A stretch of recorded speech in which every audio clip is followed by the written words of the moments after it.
Hey guys, we're live from Brojo for another episode of the Takedown Breakdown. Take two. I'm your host, Kian, not Keith, and I'm here today with... Formerly Zach, snapback wearing Zach. And now he's not. So, Take two. Yeah, take two. We weren't, our mic wasn't on. The mic dropped halfway through. Like I was telling Zach, we've been working on a few things for the channel, some research on the top 10s, Fictional Fight Club, and asking him how his research for What the Facts are going, and apparently not good. Just what I forgot about. Apparently not good. You gotta send me the name again, cause yeah, I will. See, that's the thing. I'm pretty sure Gil just told me last weekend. Yeah. And I'm pretty positive you're also gonna like the next one I have for you, though. It's another wrestling oriented one. They're not all gonna be wrestle oriented. That's fine. I'm just I'm easing you into looking up weird facts about pop culture, so I'm just easing you into it. You started me off pretty strong with the Punisher becoming black. Yeah. Hopefully Gil will get a script on that. Yeah, so we got to work on that's the thing. The major goal, the reason why I think I started sending you guys the trailers and everything was like, when we do it, I want to take like at least maybe an hour, because like the videos will only be like 5-10 minutes, so like if we spend an hour just trying to record takes on that, okay. So like it'll be easier, and then I can edit them. So it's been a lot. I've been working on that. I've been working on getting background music to certain things. Like, again, just give Brady a call. I know. I have musician friends that make shit too. Like they're like, what do you want the tone to be? I'm like, well, top 10 gunslingers.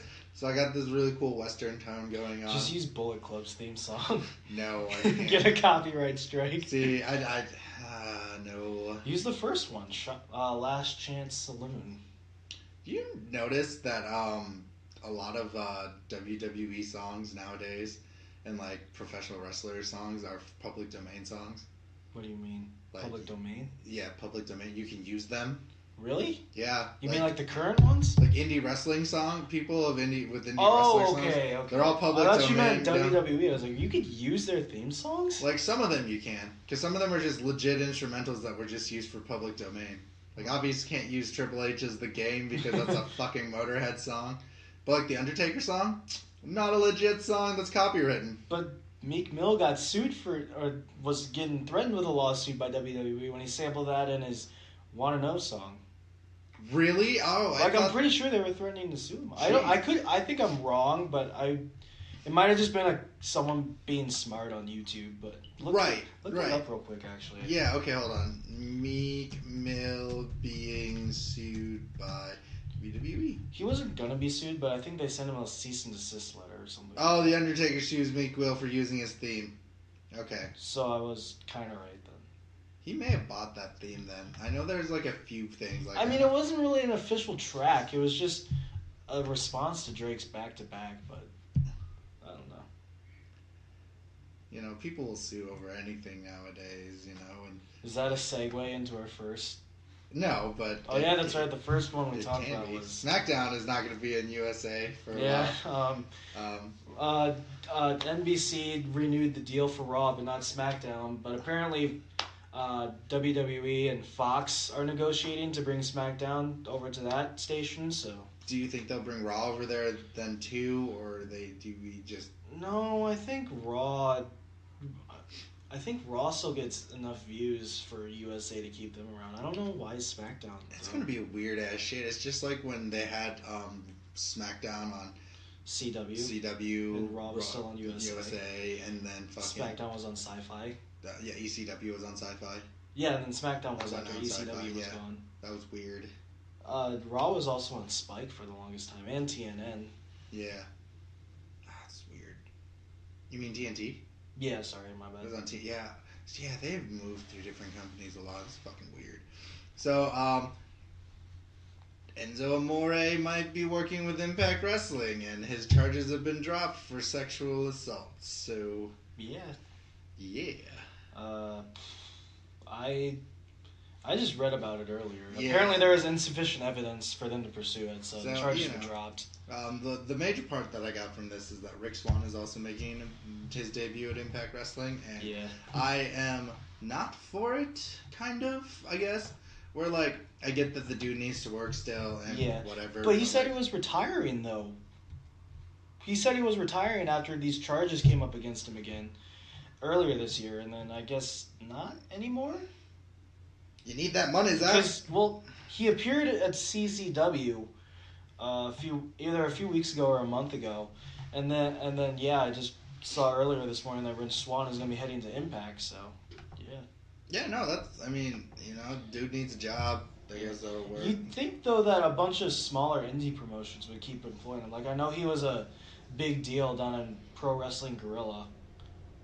Right. I mean, I don't know. It's hard to, like we said, and maybe Chikara, too. It's really hard to, like, read situations like that. Like, I want to be like, you know what, yeah, give Rich Swann a chance, but, like, dude, it's one of those, But like we said, this stuff was actually proven against him. him. Certain shit that, like, people do is just hard to, like, get behind afterwards, you know? Yeah. So, but anyways, Harold Meiji is going to be the new NJPW president, and he's going to be the first non-Japanese president.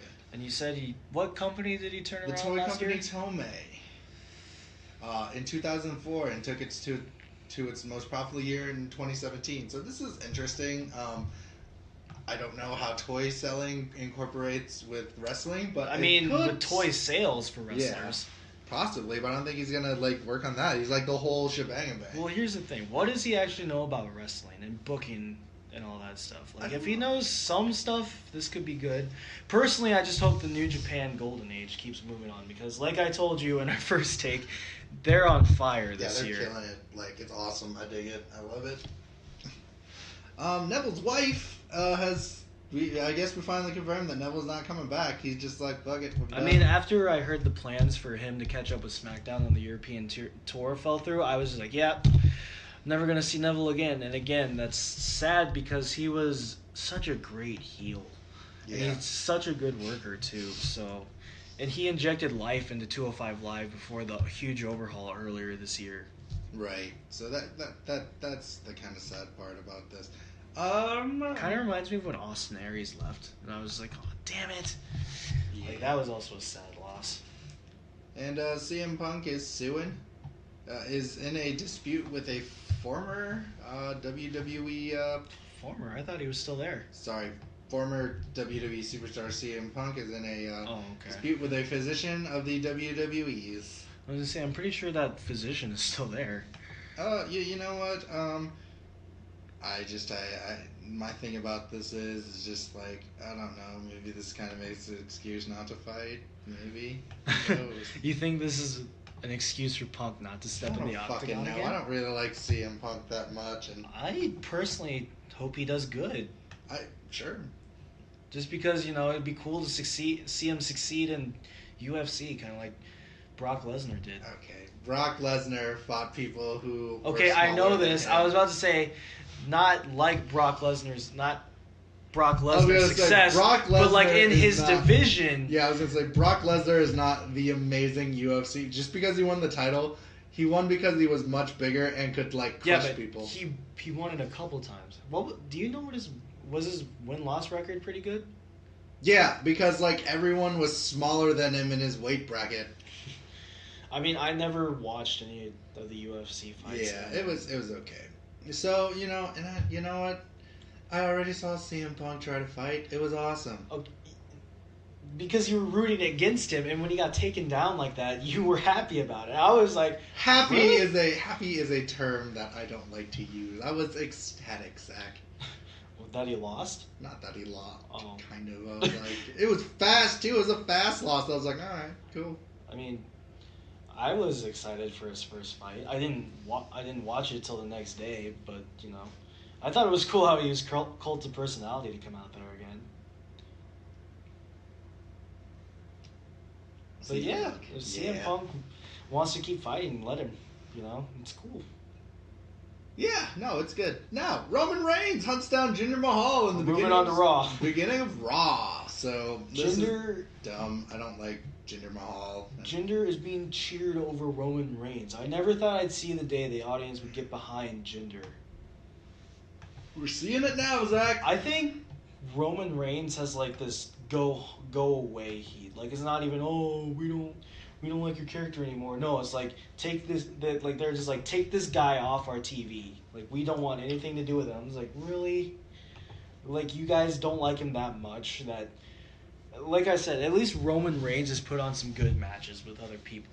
Whereas Jinder Mahal, he really hasn't, to be honest with you. Except for those 2 AJ Styles matches late last year. Right. No, I get you. I mean, I understand Jinder's worked really hard to get to where he is today, but at the same time, it's just like, he didn't put on good matches with Randy Orton. He didn't put on any with Shinsuke Nakamura. And it was just like, why is he still champion at the time? Because, people like that shit. No one liked it after Money in the Bank. Everyone was like, why is he still champion exactly? Like, everyone thought Shinsuke Nakamura was going to win at SummerSlam. When he didn't, everyone was like, what? Pretty sure we reported on that, too. Yeah, it's just hard. Damn. Yeah, fuck.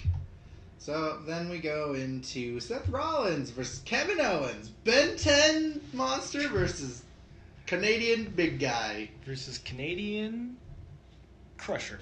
Guy thing. It's a good match. It's fucking fun. Like, I don't think there can be a bad match with, like, these two. It's like even if the other person is shit, they still put out their best, so it's You mean, like, between these two or in general? In general. I don't know. I mean, from, like, their side, they're always really, really good. I can't really remember the last time I saw a bad Kevin Owens match either. Yeah, exactly. Like, he pulled out some great matches with Shane last year. Yeah. And, Seth Rollins, he pulled out a great match against Mojo Rawley last week, too. Yeah, exactly. So and Mojo's still pretty green. Right. So I really enjoyed this match. Yeah. Rollins is doing great work with the Intercontinental title. It's like John Cena's U.S. title open challenge back in 2015. Like, this is great. I love it when this happens. Yeah, but my thing about this is like I feel like this is gonna be the USO Open title match challenge thing now, because like wasn't it like anyone who had the USA title? Yeah, when he held the US title, it was just an open challenge. But like, even more like people have been doing that though too. Well, yeah, but John Cena is the most recent example I can think of. Kevin Owens kind of did something like this last year, but it was just against a bunch of jobbers to get him heel heat. So yeah. Then Bobby Roode versus No Way Jose versus Baron Corbin, and this match was just okay. Yeah, it was not good. Rollins won the first match, and Bobby Roode won this one. I really hope this brings up Roode again, because like he was doing so good, and then NXT kicked his fucking like he was doing good during SmackDown. No, he wasn't. Like for when he had the title. I mean, no, he wasn't. No, he's not. I personally didn't think so. Oh, okay. Because he didn't hold on to it for that long. Right, but you know what I mean, though. He was, they hyped him up so much. And then they just kicked him down. Right. And I was just like, what are you doing? Like, this guy's a star. Maybe it's because he's a face. He's like a natural heel. Like, I remember I was watching Wrestling with Regret, and Brian Zane was explaining it to his wife or something, and his wife, who doesn't watch wrestling that much, said, how is he a face? This guy should be the bad guy. So even non-wrestling fans who don't watch it that much are just like, how is this guy who has these traits a face? Right. Like, at this point, I think they're just keeping him face so people can sing along to his theme song. I mean, but you can still sing along with this theme song and be a bad person. Yeah, I know, but I'm just saying, I don't understand why they're keeping him as a face. Because, like, didn't people do that during NXT? People would... Yeah, but you have to remember NXT's crowd is a way different crowd than the main roster. Right. I don't know. They're like a Ring of Honor crowd, kind of. Right. Then Bo Dallas and Curtis Angle. Axel versus Breezango. Kurt Angle's illegitimate son, Curtis Angle. And then Dallas and Axel won. Now be called the B Team. Yeah. I personally wonder what this is going to set up for them. Like, how far can they go, to be honest with you? They've been treated like jokes for so long. Like, I still think, like, as much as I don't like Bray Wyatt, this would have been the perfect time to integrate something with them. Like, it just seemed perfect at that moment when they were wrestling, that they could, like, integrate something with Bo Dallas and maybe bring him into this Woken universe. Yeah, Fucking say it with a smile turn on him your back face. to like the Bo Leave guy, and that could be his. No, I didn't like the Bo Leave stuff. I don't know. I'm just like, if they could make it funny though. Like, I feel like if they could. They tried when they first brought him up, and it didn't really catch on. All right. But yeah, I'd love to see Bo Dallas team up with Bray Wyatt finally. But I don't. Yeah. With this B team thing, I honestly don't know where this is gonna go. Right. Then we go Sasha Banks, Ember Moon, and Natalya versus the Riot Squad. Have you realized that Raw's been booking, or just the main roster in general has been booking a lot of 6-woman tag team matches? Yeah. It was an okay match. It wasn't that fun. Yeah. I mean, it was... Who won again? I'm pretty sure Natalya, Sasha, and Ember Moon won. Because Natalya so, got the yep. sharpshooter. Yep. Yeah. Yes, It was alright. Oh no, it's just kind of like, it kind of sucked. We were talking about NXT things, I think, in our first cut, that like some of these stars lose steam once they reach the main roster. Yeah, because we were talking about Apollo Crews. yeah, you missed that in the news. Ah, shit. Yeah, Apollo Crews is Taz thinks Apollo Crews is the most underrated. Yeah, which he is. And I said, I read an article that said Triple H says that when these guys are brought up from NXT, there's a plan. But as we've seen with Bo Dallas, Apollo Crews, Adam Rose, and now I believe No Way Jose, it seems like they were just brought up without a plan. And the funny thing is that Apollo Crews was not given time to develop down in NXT. Right. Because he was just known as the smiling guy who was crazy athletic in the ring. And they brought him up, and now he's a part of Titus Worldwide, which is not taken seriously. Right. So it's kind of like, that's how I feel like what's going to happen to Ember Moon, though, the way I'm seeing. I don't know. No, Ember Moon is doing all right so far. Right? Yeah, because I just kind of that's how I see it. She's in Money in the Bank, which is better than No Way Jose or Apollo Crews is doing. Then the Deleter of Worlds versus the Revival. I think WWE has just lost its faith, to be honest, with the Revival because of the injuries. They might think they're injury prone, which is why they're being treated like this way. Yeah. You know, I mean, I like Bray Wyatt and Matt Hardy's team, much to your dismay, but, you know, the Revival is such a good tag team. And to see them lose so fast is like, what happened? Because the Revival had a plan in place. Like, they were going to take over the Raw Tag Team division, if I remember, in 2017 before it was Dash Wilder got injured first. Yeah. It sucks. Yeah, no, it sucks to like see them have to go through that. Did I ever tell you that there were rumors in place that before Dean Ambrose got injured that the Revival were going to be the ones to take the titles off of them? Yeah. And that's how Dean versus Seth would have been set up for WrestleMania before Dean got injured. Yeah. So then Sami Zayn goes all anti-Bobby Lashley or whatever.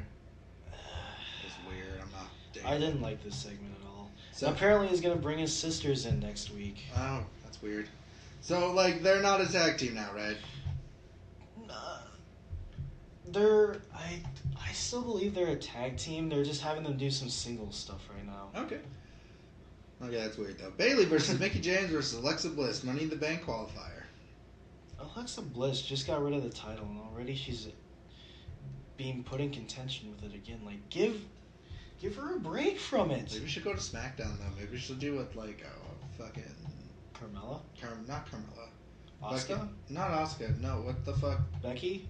Charlotte? Charlotte did. She won the Raw's women's title, and then she like was like, "Well, I'm done. SmackDown it is." But she's held both the titles too. I don't know, but like maybe they're just doing it like that. They're just I have nothing else to do with her. What the fuck else are you gonna do? I mean, the only thing else they could do with her is give her Money in the Bank. Like make her like either try to make her a face with this whole bullying thing. She can't be a she face. can't be a face. She is such a natural heel. It's so awesome. Which is so weird. She's such a genuinely nice person in real people life. I was gonna say, you said in real life when you met her, she's a real sweetheart. She's such a sweetheart. Like not even like in a weird way. Like, cause I don't find I think she's like pretty, she just seems like a genuinely nice person. Genuinely cool. She was like geeking out about Crash Bandicoot. Like I'm like, you're not a bitch. This is weird.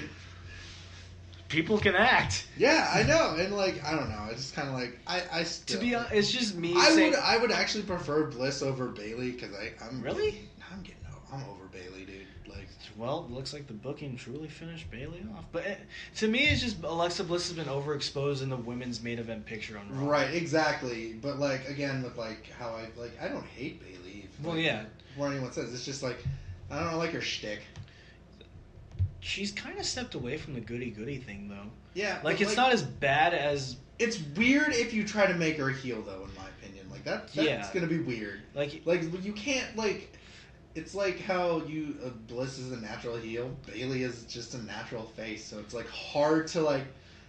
Well, if rumors are to be true that Bailey and Sasha will finally face each other at SummerSlam, it would be weird because... Sasha Banks is also kind of a natural heel as well. Like, the whole boss gimmick just screams heel. Yeah. So this is a weird match. Dolph Ziggler and Drew McIntyre versus Braun Strowman and Finn Balor. I thought there were going to be problems between Strowman and Balor when Strowman picked him up and scoop slammed him on top of Ziggler. I don't know why. I love this match for some reason. Like, I just love the dynamic of Drew McIntyre versus Braun Strowman. Like, that was great. And I still love the team of Dolph Ziggler and Drew McIntyre.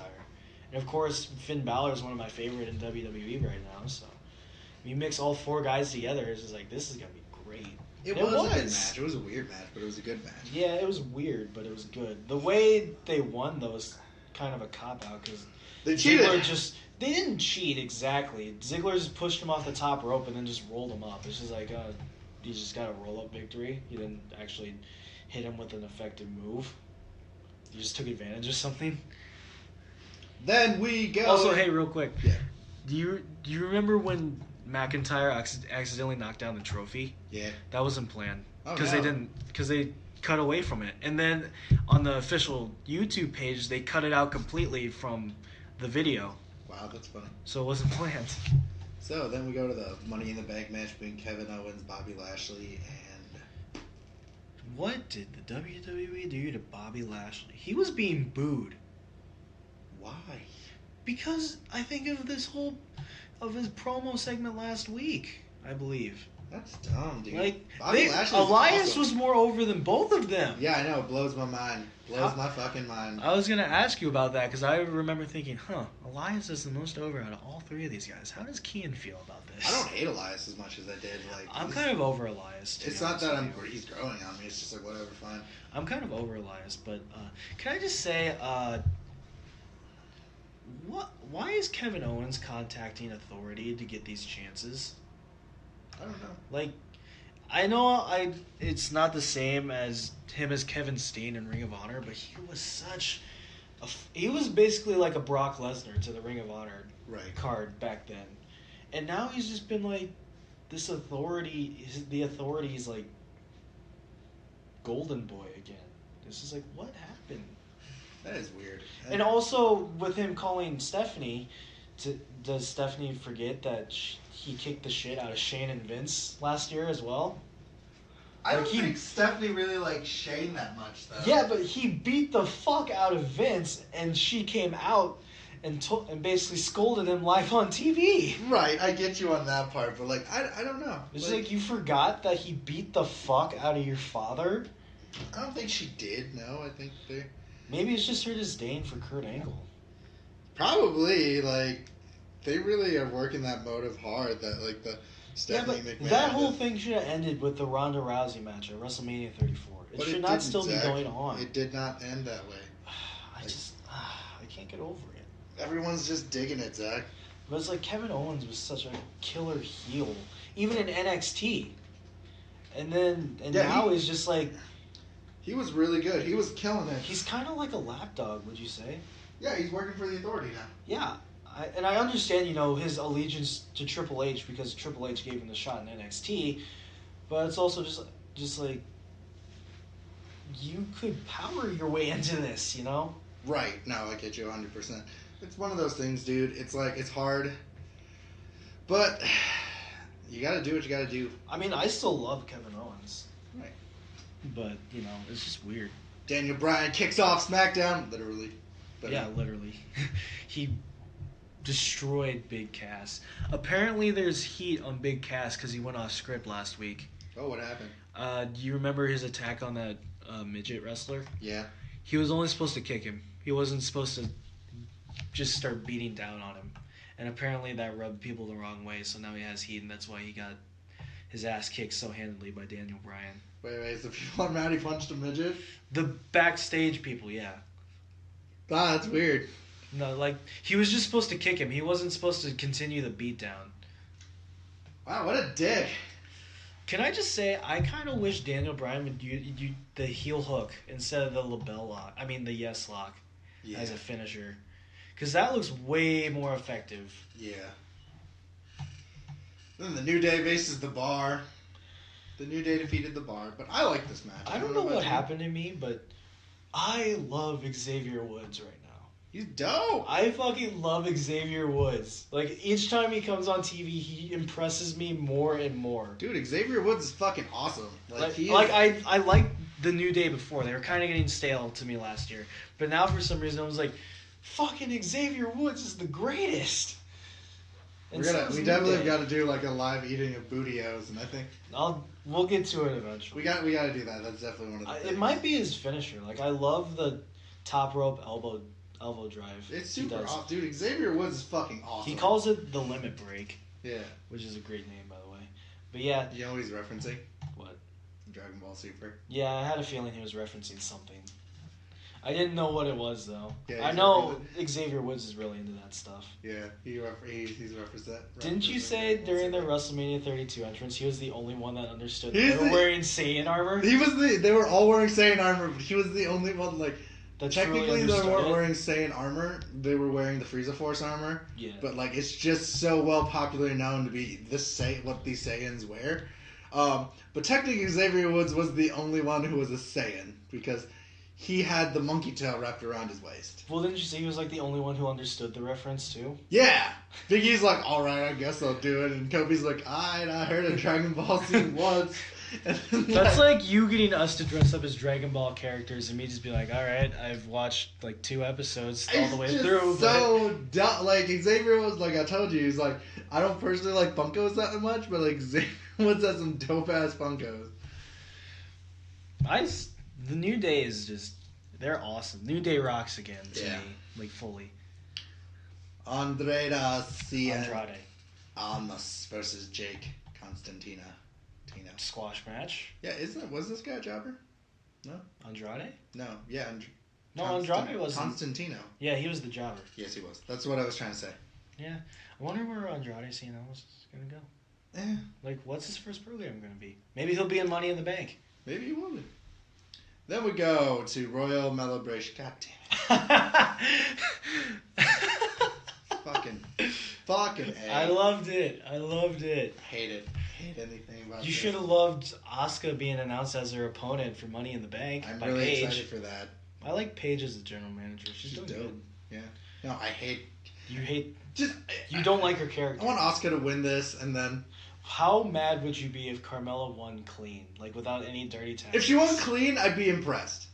You wouldn't be mad about it. No, it's if she won dirty, and it just makes me mad because that's like I feel like that's what's gonna happen. I was gonna say that's how it's gonna happen. Yeah, exactly. If she won clean, if she like fought Asuka toe to toe, being like and legit, just beat her somehow. Yeah, I mean like fine, whatever, you win. At least that shows that they're trying to show Carmella as like an actual good wrestler.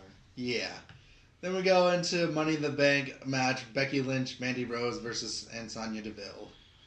Lynch defeated Rose and Deville. I don't know is Absolution truly dead now because Sonya Deville and Mandy Rose were facing each other.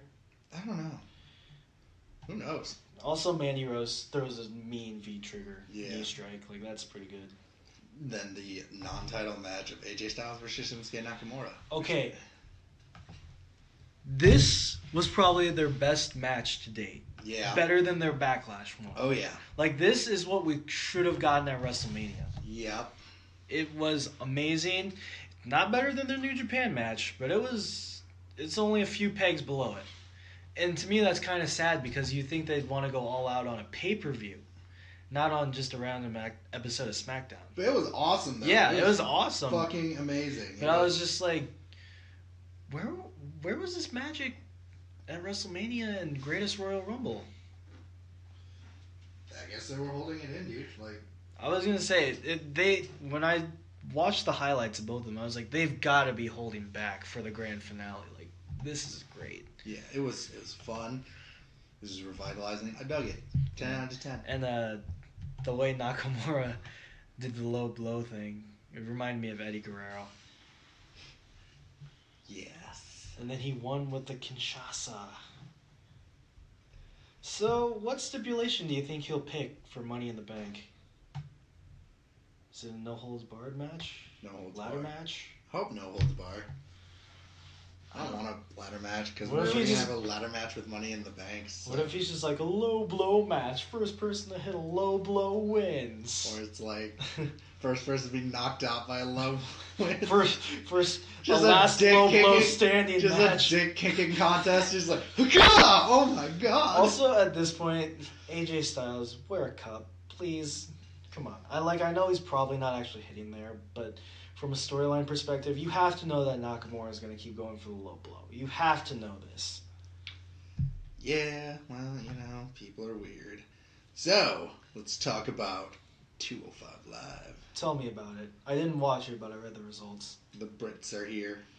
Tyler Bate, I heard, was there. Yep, Tyler Bates versus TJP versus Kenny Williams versus Kalisto. Yeah, they brought in some new UK division wrestlers, right? Yeah, it was fucking good.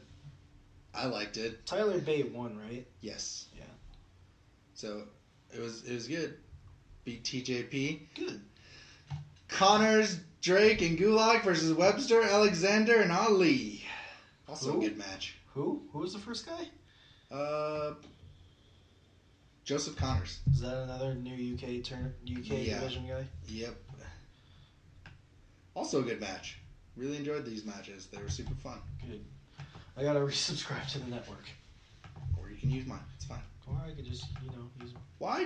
What is so bad about using my shit? There's nothing bad about it. It's just a certain pride when you can pay for your own stuff and get billed for your own stuff rather than, Tommaso Ciampa taunts Johnny Ciampa. Gargano. Ciampa.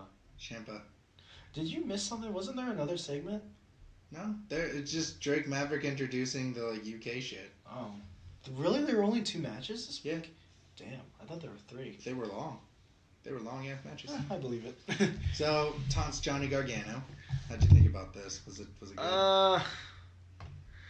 The only thing I kept thinking of was when Candice LeRae came out and kept slapping him and then told Ciampa that he will never be as good as Johnny Gargano, and then she slapped him again. I was like, this is the Attitude Era. Ciampa probably would have smacked her and then hit her with like the Psycho Driver or Project Ciampa. And then everyone be like, yeah, woman abuse. No, Ciampa's probably the greatest heel right now because he's not getting cheered by anybody. He's not out there to be the cool heel. He's just, the bad guy. He's a dick. Yeah, he's trying to be a dick and it's working. And I was like, if he did that, nuclear heat. But, he just walked off and waved. So. That's right. It was okay. It did its job. Brandy Lauren versus Lacey Evans. I didn't really care for this one. It was It was boring. alright. It was more just to showcase Lacey Evans. It was just boring. And then Kairi Sane came out and attacked her Yeah. after that, so. Ricochet versus Velvet Dream. Velveteen. Velveteen Dream. Yeah. Well, here's the thing. I didn't think Velveteen Dream was that athletic. Because I have not watched the Aleister Black match at all. Because whenever I had the network, I just never went back and watched War Games, which is what I was really excited for. But he was keeping up with Ricochet. And before it could really, truly get out of first gear, Lars Sullivan came out and attacked them both. And then they demanded a handicap match against him next week, I believe. Nice. Yeah, it was a good match. Kona Reeves versus Raul Mendoza. Just another showcase. Kona Reeves needs a new finisher. It's not impactful looking. It's just a Samoan drop, but the dude lands on his front rather than his back. And it doesn't look impactful at all. Oh shit, he's 25. Kona Reeves? Yeah. Huh. How about that? The fuck am I doing with my life? How do you think I feel? Tyler Bate is the first UK champion, and he's my age. Yeah. And he's put on amazing matches with Pete Dunne. Yeah, Pete Dunne, Oney Larkin, Danny Burch versus the Undisputed Era. This was great. Yeah. As well. Also, it's good to see Oney Lorcan and Danny Burch given a chance now because, you know, they're a pretty good tag team in all honesty. Yeah. Add in Pete Dunne and that's just a fucking slugfest. And, I think it was Danny Burch got the pinfall on Kyle O'Reilly. Mm-hmm. But yeah, it was a great match. Great sequences throughout. Great heel work by the Undisputed Era. Pete Dunne still hits pretty hard, so you gotta love that. Yeah, that's awesome though. I'm really excited to see where this goes. Also, did you hear Pete Dunne wants to be the first ever British WWE champion? Yeah, Like, not just NXT, the actual main roster. Yeah, go for it. I believe in you. That'd be cool. So that's been the Takedown Breakdown. Don't forget to like, subscribe, and share if you would like. Want. And have a good day, guys. Later.